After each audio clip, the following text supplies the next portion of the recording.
studios in New York City. This is Charlie Rose.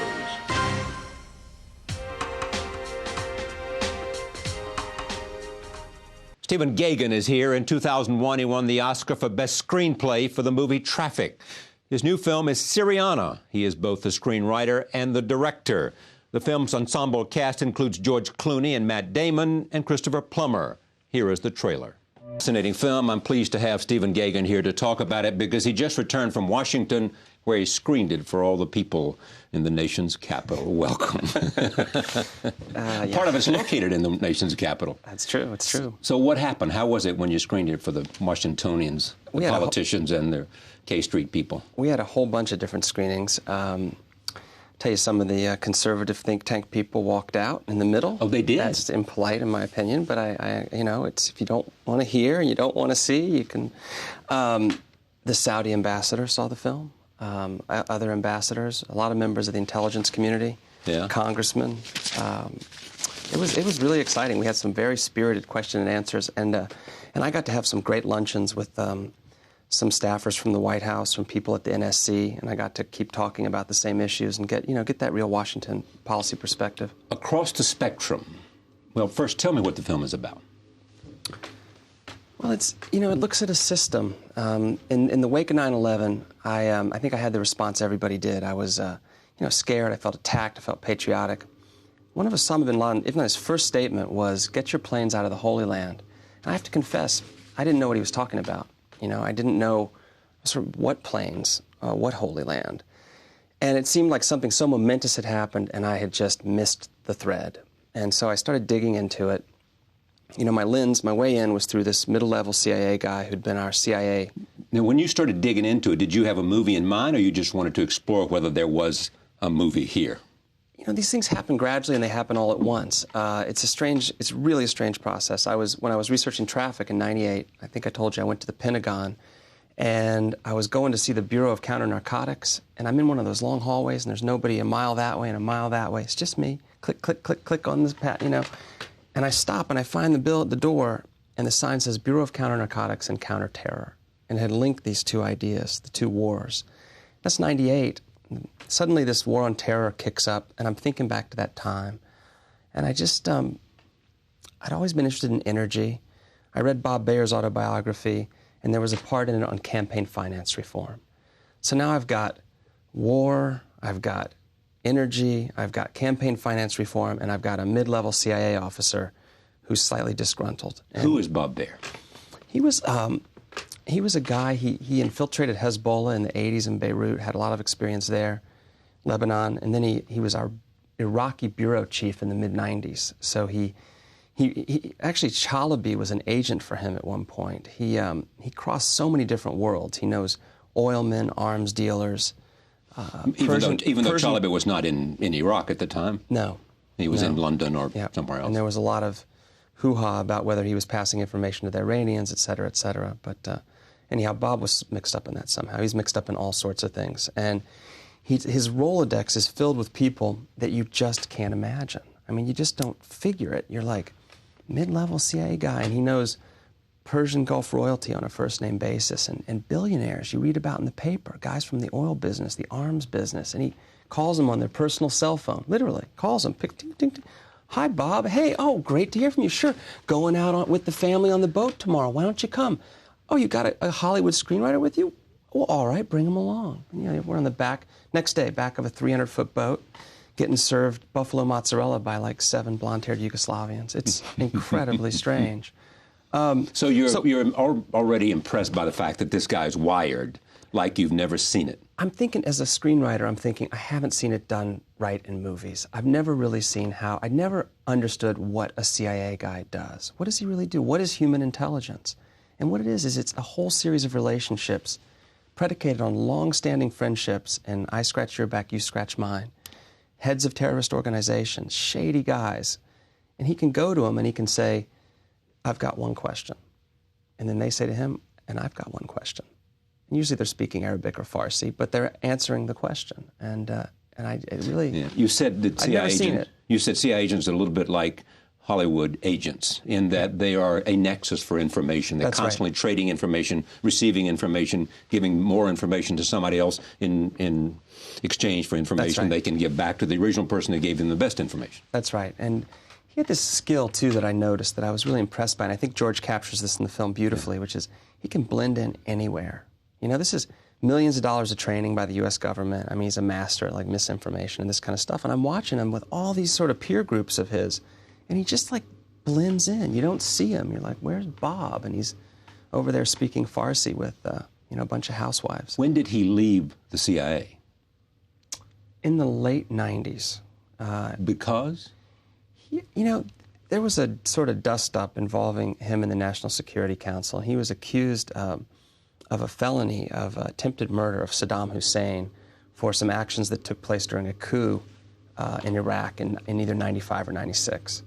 And he was ultimately cleared of all this stuff, and he was actually awarded the highest honor you can get in that line of work, the Congressional Medal of Intelligence. He'd actually been awarded it before any of this happened. It was so secret, though, he didn't know he'd gotten it. It was a secret award. It was very CIA-oriented. So this is a guy that knows Iraq. He knows it like the back of his hand. And he introduced you to somebody who said that for $1 million,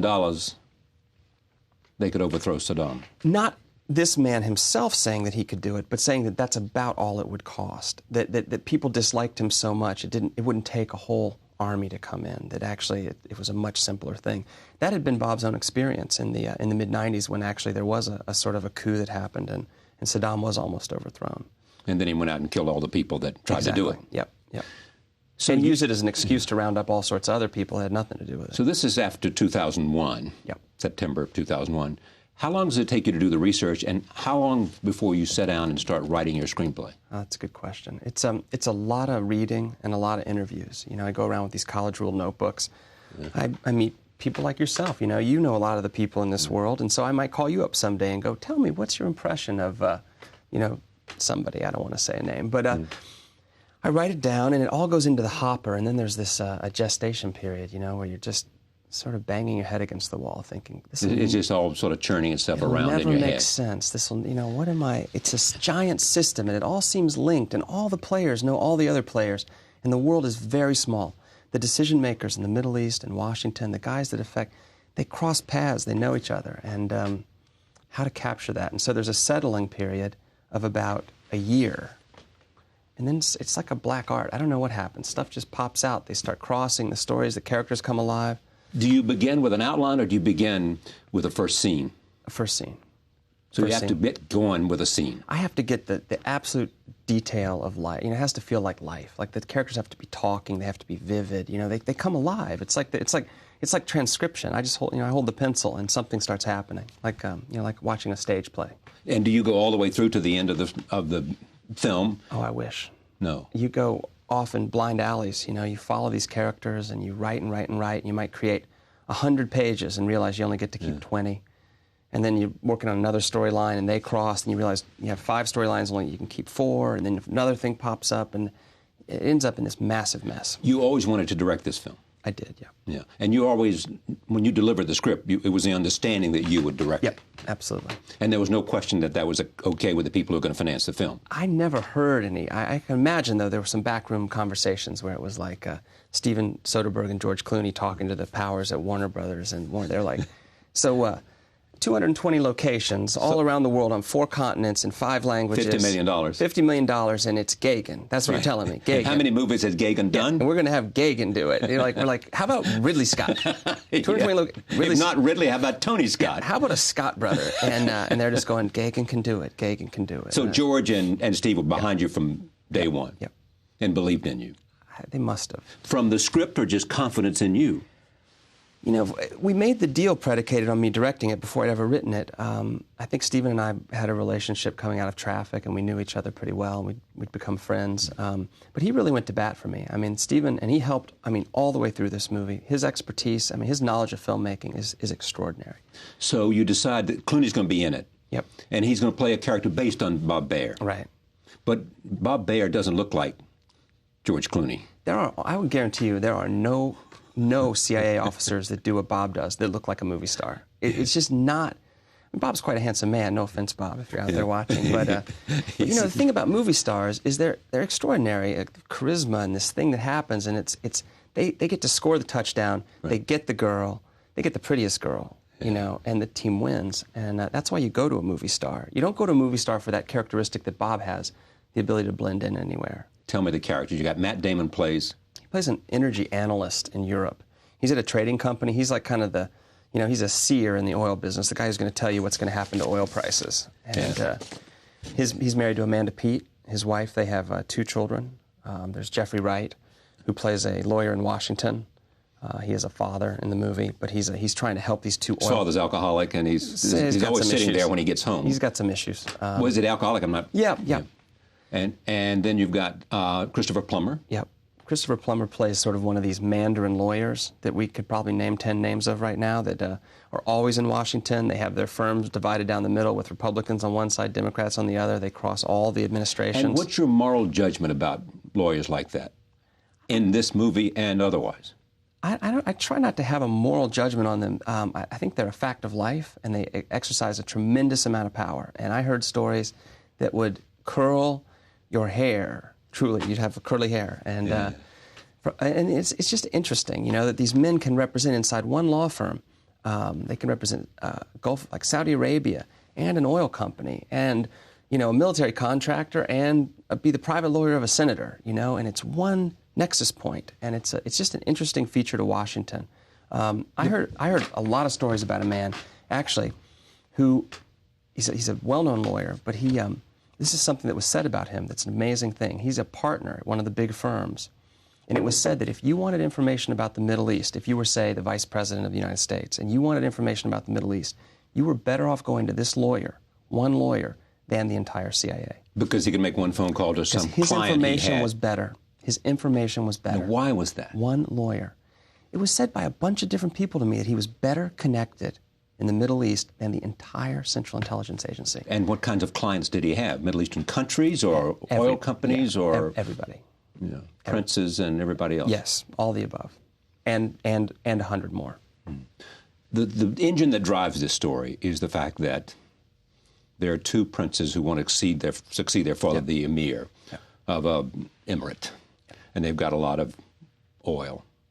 And there's one prince who seems to wear the white hat. He's ennobled, and he wants to do the right thing for his country. And in fact, he doesn't necessarily assume that all the oil is going to go to U.S. oil companies prepared to deal with Chinese oil companies. Yes. And he wants to change the nature of his country and modernize it and all that.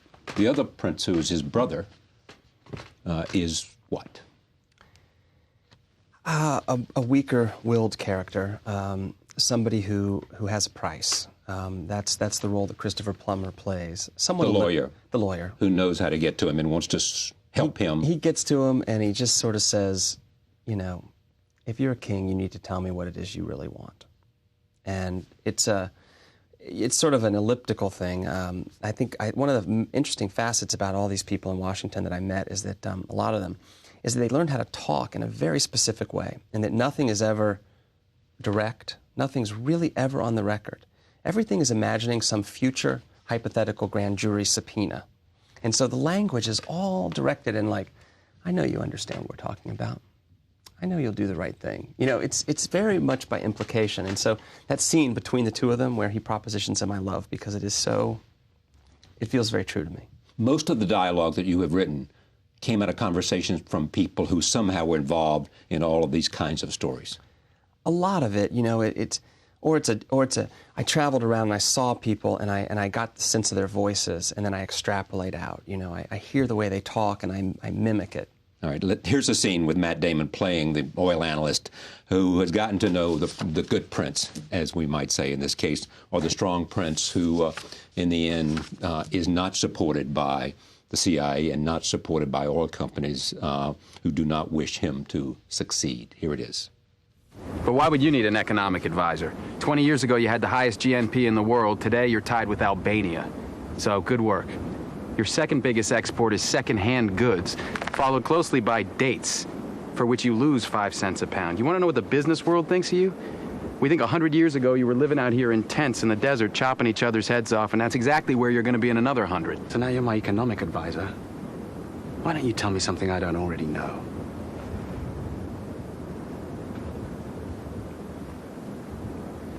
All right, you want an idea? Here's an idea. There's the Eurasian Triangle. Your kingdom is here. Iran is there. Now, for years, you've been selling your oil, sticking it on ships, and watching as it sails away around Africa to there. Okay, now pretend for a second that this is excess Iranian pipeline capacity. That's your route, right there, overland through Iran. You hook up with these pipes here, you commoditize it, you control it, you take it right to the doorstep of every home in Europe. I just doubled your profit. I think that's a pretty good idea. Who were the most amazing people you met in doing your research in an effort to fashion this movie? Give me some sense of who a screenwriter talks to, and especially one like you. Well, I liked, I had a lot of affection for the oil traders I spent time with in London. Just, they have such a realpolitik way of looking at the world. And like Matt Damon we just saw. Like Matt Damon's playing, right. and they're very brilliant. And I hung out with these guys. I was with one of them. He used to work at Bank Paribas, and he told me that, in advance of the Iraq War, they'd gotten a call there from the Bush administration saying, hey, if some hypothetical war happens, do you think you could do something to help stabilize energy prices? And I said, what'd you say? He said, I told him, sure, I'll see what I can do. I said, what are you thinking? He said, what am I thinking? Look up there on that big board, mate. Oil's at 27. It's going to 75. Buy and hold. I loved him. We were just talking about Dubai, and I spent while we were watching the video. Yeah, we were talking about Dubai, and I spent a fair amount of time with Sheikh Mohammed. And Sheikh Mohammed is a visionary. I mean, really, I believe this. He's taken his oil income and building a city. He's building a city, and he's trying to jumpstart a massive Hong Kong or Singapore-like experiment in one generation. And hotels are coming in there, and huge office buildings and everything huge else. office parks. I think 9 of the world's 10 largest construction projects. But I had lunch with him. I had lunch with him on the day that he announced Dubai World. Dubai World. Think big. Yeah. Think Dubai World. Or maybe it's Dubai Land. But the thing about him is he had all around the table all these investors. I mean, multi-billionaires from Saudi Arabia and Kuwait and Bahrain. And he's at the head of the table. They're bringing in 30 courses. He's picking at him. And he's just, in Arabic, he's P.T. Barnum. I mean, he has got this thing going. He's like a rock star. And I think it's a great experiment. I hope everyone who can support the Dubai experiment. It's a big deal in the Middle East to get this thing going. You said some people walked out of the screenings. You gave 2 screenings in Washington for all the people. 3. Yeah. And some people walked out. A small group, 3 or 4 people. They walked out because they probably think the film is un-American. I don't know. What was their brief then? They were bored? They certainly weren't bored. I spent a lot of time with these same people when I was researching the film, and I drew some conclusions, and maybe some of it hits close to home. And the conclusions are? Well, there's an unhealthily close relationship between special interest money and policy, let's say, or that... Meaning that oil companies are dictating the foreign policy of America having to do with the Middle East? That would be one extrapolation. From what you're saying in this movie? I don't think that's what I'm saying in the movie. I'm saying that in human nature, there's a hubristic notion that we can change whole sections of the globe to suit our own purposes. And it doesn't matter whether it's the Americans or the French or the British or the Chinese or the empires of the East. There comes a time when there's a switch gets flipped in the head, and it really does. You start rubbing out boundaries on maps, and you go, I can make it a new one, and I can do it better. Go ahead. And, well, I just think that's a very interesting point in time. There's a long build-up where you think, oh, there's no way we could make a new country in the Middle East. But yet people have been talking about it, and then suddenly there's that moment. We can make a new country in the Middle East. And once people know... That new country was Iraq. Which came first, the chicken or the egg? It's going to benefit some people. It's going to cost some other people. I mean, listen, I would never say that simply because during our embargo period we lost an advantage in terms of getting at oil in the Western Desert in Iraq. We lost out to the French. We lost out to the Russians.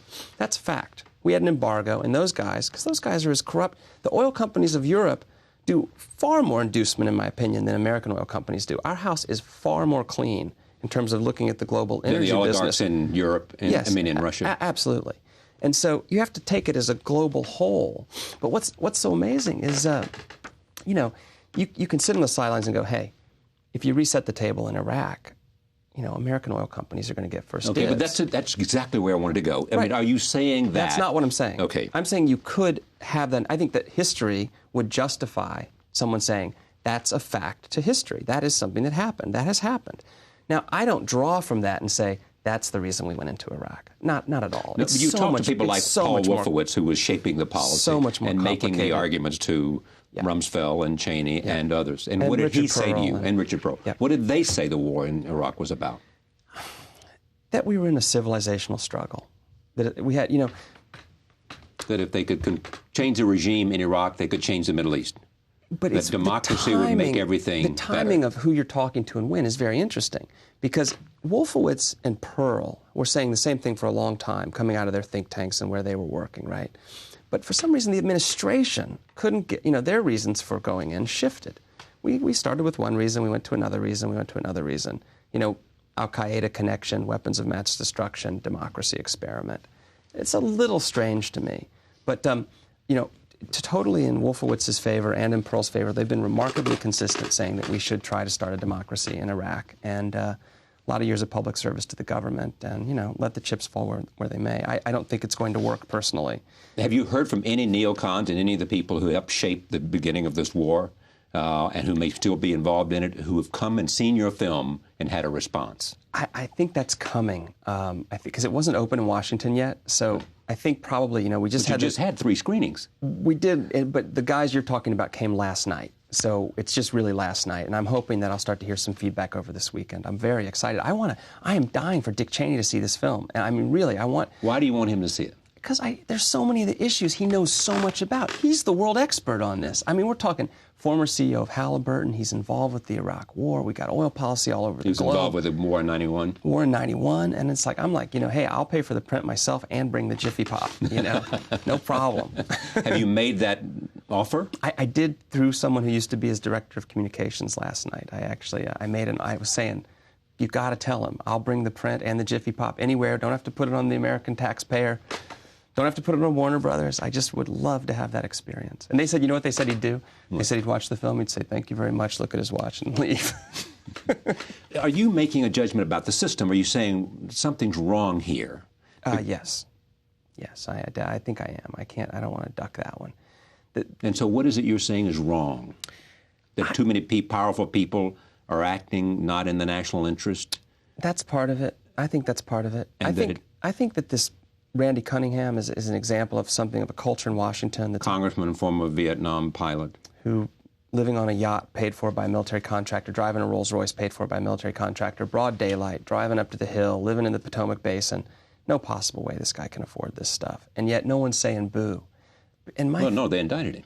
Finally, but he was caught by a local reporter in San Diego, not by anybody here in the press corps, not by Washington. Oh, you mean they should have seen him and said, and the question should have come flying out of their mouth when a guy drives up in a Rolls Royce from his yacht called the Dukester, and he's like on a congressman's salary. Why isn't that? How could that exist in broad daylight? I think is a valid question, and I think it's an interesting, question. So that's about corporate finance and bribes and corruption. When you at talk the about heart of corruption, government. you're talking about the lack of transparency. And if you want to talk about transparency, let's just ask Charlie, why haven't you seen the Cheney energy papers from that energy commission? What happened there? What's there to hide? Let's have some transparency. Frankly, I'd love it if these guys would just say, you know what? Energy's important to this country. Wake up, pal. You got a great lifestyle predicated on our hegemony in the energy business in the 20th century. I totally accept that. I'd be like, fantastic. But corruption is about transparency. And the oil companies are what? Opaque. Okay, they're not transparent. They're opaque. Yeah, that's for sure. But what is your indictment of the oil companies, other than they may not be in some areas as you see it? Well, I think that we've had to support systemically a system that's quite imbalanced in the Middle East, and I think that we've profited from it mightily. And I believe that now we've seen, and again, Charlie, you know this is massively complicated. And I'm trying to show a bunch of underlying factors and say, what's the takeaway? Lower our dependency on energy from the Middle East? Well, if you just think about this simple fact that I heard in Washington in like 3 days from everybody, America consumes 26% of the oil and gas in the world. 70% of what's left is now under the control of fundamentalist Muslims that we're at war with. I mean, if you just think about that and what that bodes for the future. And this is just, by the way, this is just... What percentage is controlled by fundamentalists? 70%. Of the oil supply in the world? Yes. What are those countries that are... Are you considering Saudi Arabia as in the control of fundamentalists? But that's an important point. And let me just say... If 70%, then that means that Saudi Arabia and Iraq and Libya and Iran are controlled by radical fundamentalists. I'm just literally parroting something I heard in sort of like the common knowledge type talk in Washington over the past 3 nights, basically. I heard it. I have to dig into the statistics. Right. I have literally, this is new information to me. But just as a rubric, whether it's that exact number or slightly less, in terms of what's coming down the pike for us in America, I mean, we got to lower our dependence on this stuff. I mean, we just have to. And I met all these amazing people. I think everybody believes that all the way up to finally some important people in Washington. Finally. That we need in conservation and a whole lot of other things. We need a Manhattan Project style effort with leadership from the very top of our government. Because it affects our foreign policy and affects everything else. It affects everything. We're seeing whether, our security is so affected by this. George Clooney said, "We saw the potential of Syriana to be made in the fashion of films of the mid-'60s and early '70s that were willing to discuss the failures of government as if they were failures of all of us, not just a particular party or group." You agree with that? That's 100% my takeaway from the movie, and I'm so close to it that I can't honestly tell you exactly what it means. I know what the intention was, but the effect I'm still slightly uncertain of. But I know that when I don't feel comfortable, and it's probably something in my American makeup, I don't feel comfortable pointing the finger, unless it starts with my own culpability, looking at my own actions. I feel like my government is me, that we're the same. It's not those guys over there. It's not Republicans or Democrats. It's not Republicans or Democrats. And the more you get to travel out in the world and you hear what America used to stand for sure in the world, but still in terms of our culture and our science, like the respect for our democratic experiment, it's a huge deal. And I'm really proud of it, and it's like, I just want to make sure, what I'm curious about is I want the government to reflect the people and vice versa, just to feel that we understand what it is we're standing for out in the world. And it's like, you have Abu Ghraib, it's a huge deal, it's not a little deal. And Karen Hughes was on this program last night saying she's the closest, one of the 2 closest people, George Bush, saying, it's a huge deal over there because she's just spent a whole lot of time traveling around and it's suddenly the world listening to people who are saying to her, this is a... And there's a lot more stuff that's coming out, on these sort of places we set up in former Soviet satellites, and that Solzhenitsyn wrote about, these gulags, and I know several journalists who are working on these stories right now, and it's just... You mean detention centers? Detention centers and extra legal and extra debt. With zero transparency. Zero, and snatch and grab and all this kind of stuff, and, You're saying that's not the America that... It's not the America that I believe in and that I'm a part of. I think, you can get off base pretty easily. There is also in this scene, I want to show George Clooney, who's playing Bob Baer, realizes that he's got to get as tough as they are in terms of what has happened to him. And he engages in a tete-a-tete with Christopher Plummer playing the lawyer. Tell me what's going on there. Well, he's been basically put out to pasture. They've pulled his passports. They've made him a persona non grata. He doesn't exist anymore. He can't get into the computers. He has absolutely all his clearances are gone, and he feels victimized, and he's pissed off about it. And so he fights back the only way he knows how, which is he's been trained to do some really, really dark stuff. So he uses those skills to get into the house and life of this very powerful lawyer. It's a lawyer who is a Mandarin and thinks he's untouchable, and a guy like the real Bob Baer has the skill set that very few of us possess. And the lawyer knows it. He damn well knows. He understands that this is power to power. Yep. Roll tape. I got a peek at your file. You're a good man. One whose experience is narrow and deep. Your entire career, you've been used. And probably never even known what for. I didn't used to need to know. In this town, you're innocent until you're investigated. Innocent until investigated? It's nice. It's got a nice ring to it. If anything happens to me or my family, an accident, an accusation, anything, And first your son will disappear. His body will never be found. Then your wife. Her body will never be found either. Now, this is guaranteed. Then whatever is the most dangerous thing that you do in your life, it might be flying in a small plane. Might be walking to the bank. You'll be killed. Do you understand what I'm saying? I want you to acknowledge that you do understand so that we're clear and there won't be any mistakes. Take that whole dialogue there. Yep. Where did it come from? I mean, did you in your head say, I got to create this scene that somehow expresses this? Or did someone say something and you just built a scene out of what they said to you? This is extrapolated from a lot of time spent with Bayer in particular. This scene really has the DNA of Bob Bayer in it. I mean, for real. He's that tough and that... And it was said to me not simply by watching him and hearing him talk about how he's tough, because he would never talk about it. It was said to me by a lot of people that knew him. And people would say things to me like, Bob's the nicest guy in the world. Except if you back him into a corner. And then he'll do anything to get out.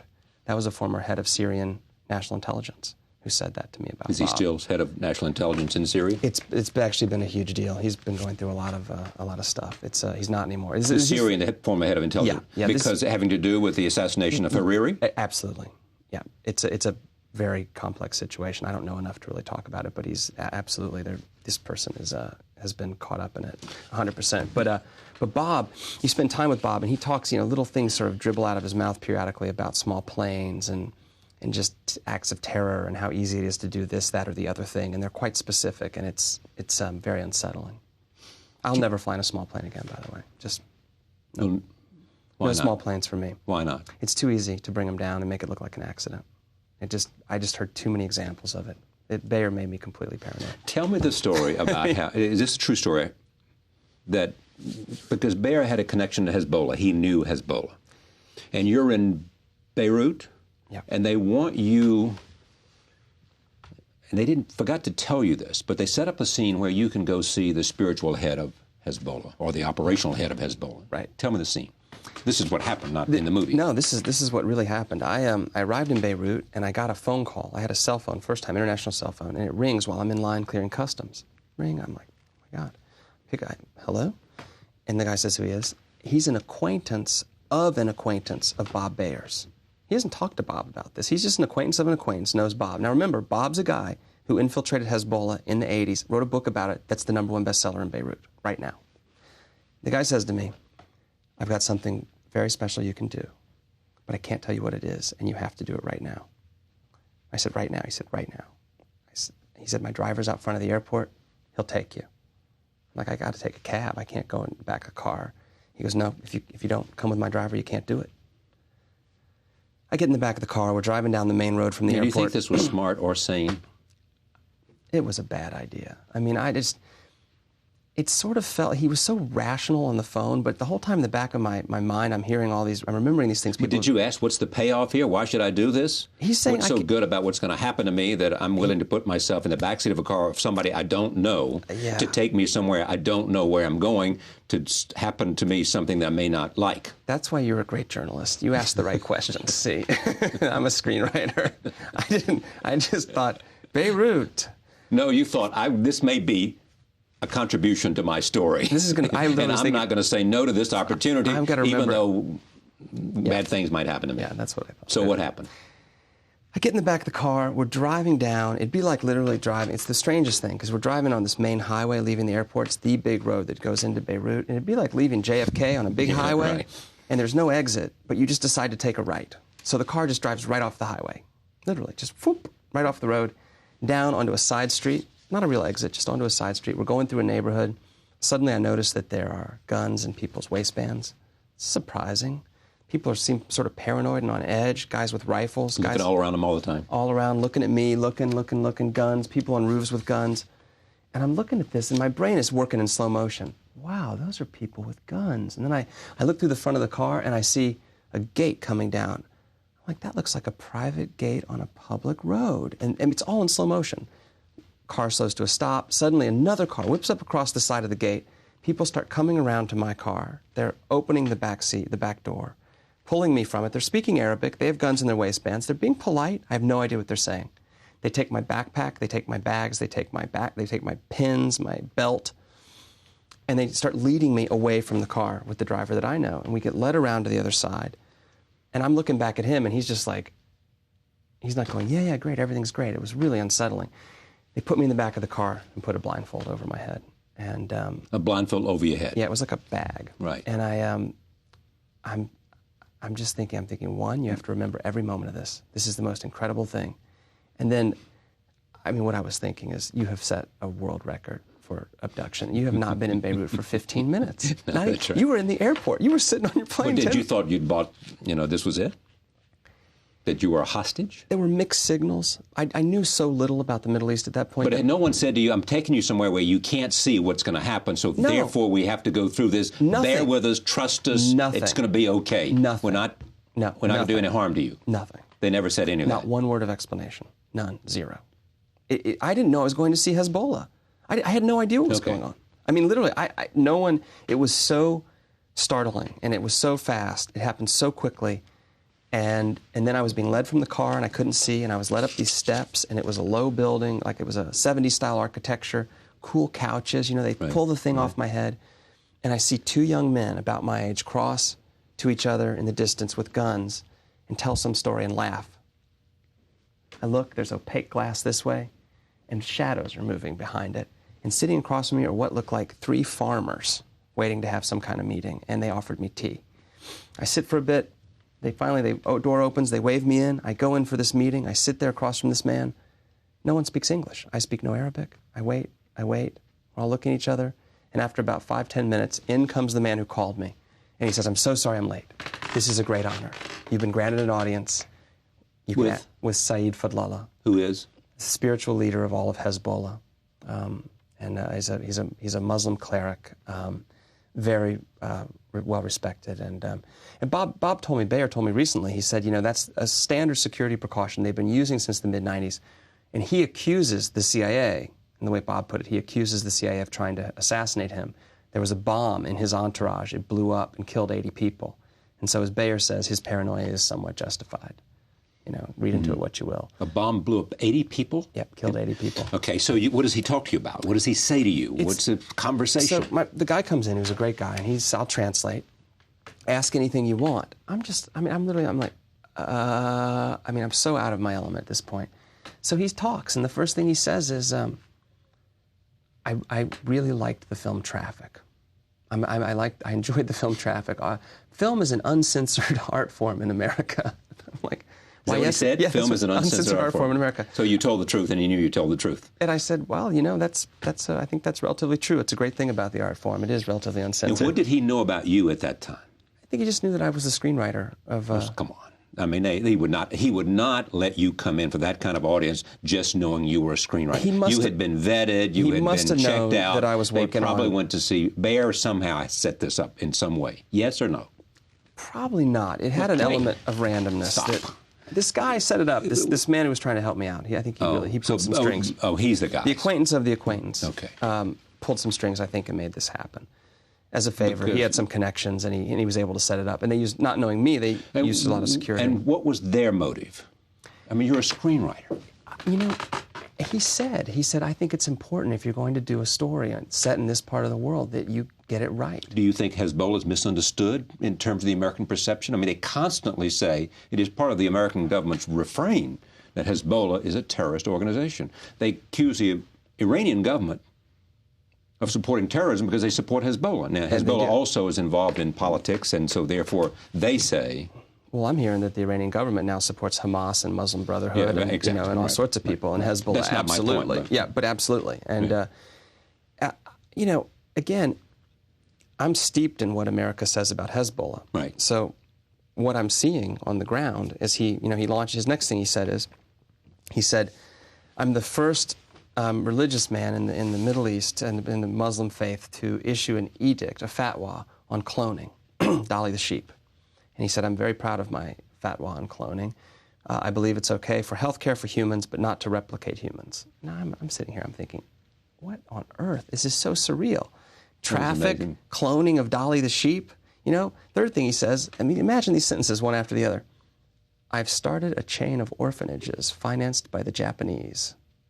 And then the man translates. He started a chain of orphanages financed by the Japanese. On the heels of Dolly the Sheep and his admiration for the film Traffic. And I'm a little out of my depth now. But we ended up having a discussion about a few things. And he said to me something at the end that actually was quite chilling. He was very friendly, and he reminded me of kind of a populist politician, like what you'd have in a local city councilman.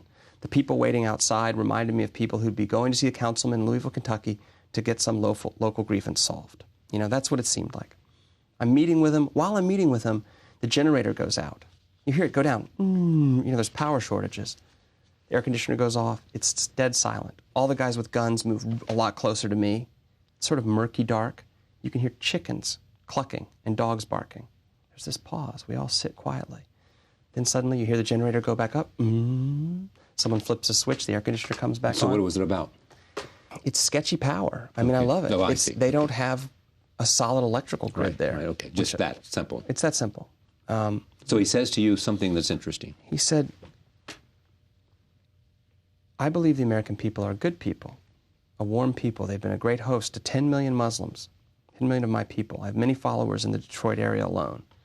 Big center of Muslims. And up to now, it's been very easy to separate the will of the U.S. government from the will of the American people. And he said, but, and he looked at me, and he looks Tolstoyan, but if you go into Iraq on these flimsy principles, it will no longer be possible for my people to make that distinction anywhere in the world. Okay, give me the timeline of when he said this. This would have been... Before 2003, obviously. Oh, yeah. It was either probably October of 2002, right around early October. Fall of 2002. Yeah, fall of 2002. The war begins in and beginning of 2003. Right. It just everything about him. He'd been very...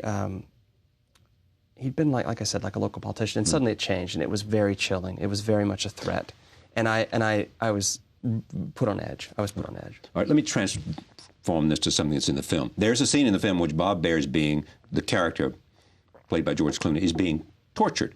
Everybody says it has an eerie kind of power about it. I mean, they can almost feel he pulled his fingernails out, right? One of them, at least.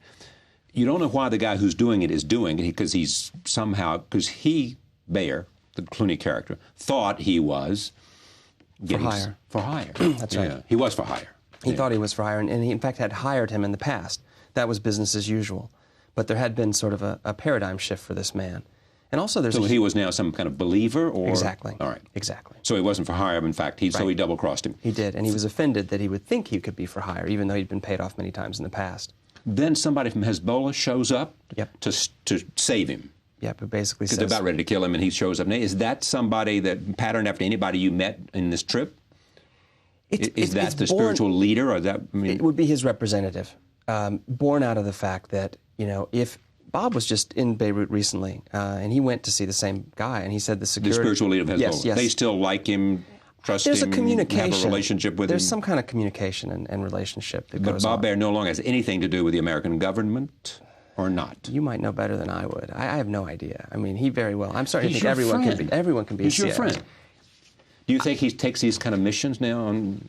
All I know is if hire for I know how contract? he thinks. Contract for hire. I know how Bob thinks, and the best cover in the world for him would be to be a gadfly criticizing the CIA, so you'd never think he was in the CIA. So he may be operating Precisely using the that kind as of a thing cover. he would do to keep working. All of our travels together, everything he did had the exact feeling of him doing some type of operation. Yeah, is he going out publicizing the movie by sitting for interviews? Does some interviews, and he did a few Q&As with me in Washington. Yeah, I saw that. He did some kind of... Which was fantastic, because you have this real authority up there when people ask the hard questions. It's really helpful. If somebody asked him, are you using this kind of... Are you still on mission? He would say what? No, it's had nothing to do with it. Yeah. Are you kidding? No way. I'm an author. I live in Colorado, and I enjoy taking hikes with my dogs. That's what I do. Yeah, I'm a novelist. So you come away with this also in this movie, which I haven't mentioned yet. There are two young men who lose their job because of an oil company and a merger, and they're out of a job, right? That is the beginning of their slide into radicalism, because they're taken in by... That's right. some Muslim clerics of one. And they become suicide bombers. That's right. That story is to suggest that suicide bombers comes from a rage that of not having jobs and education and... It's a very interesting point you're bringing up, because a lot of people say that. They say, well, it's because he got laid off. Is that what you're saying? And actually, to me, the critical moment in that story, the pivotal moment, and this is born out of an immense amount of research into the stories of people who have killed themselves in this way. There's always a loss of self-esteem. There's a loss of dignity. It's something that crosses over. It could be the killing of somebody close to you. It could be a beating. It could be a loss of a job. It could be a problem. It's a common thread that I found across cultures, from the Arab world to the Pakistani world to the Moroccans who were in Spain.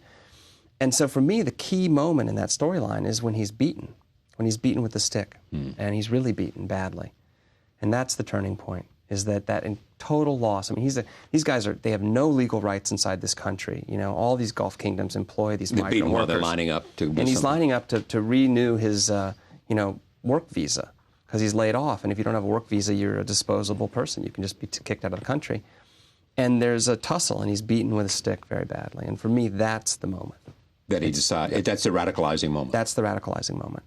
That, you know what, I've tried. He's trying to find work. He's doing all this stuff right. He wants to get his mom over there. He wants to be a family. He loves his dad. All this stuff. And there's that moment, and it's a huge guy with a baton beats the hell out of him. And I think that, at least in this story, that was... Is there anything that happened in this movie that you think is not real, is not possible, is not something that happens in different and variable ways every day in the Middle East? Did you stretch reality, truth?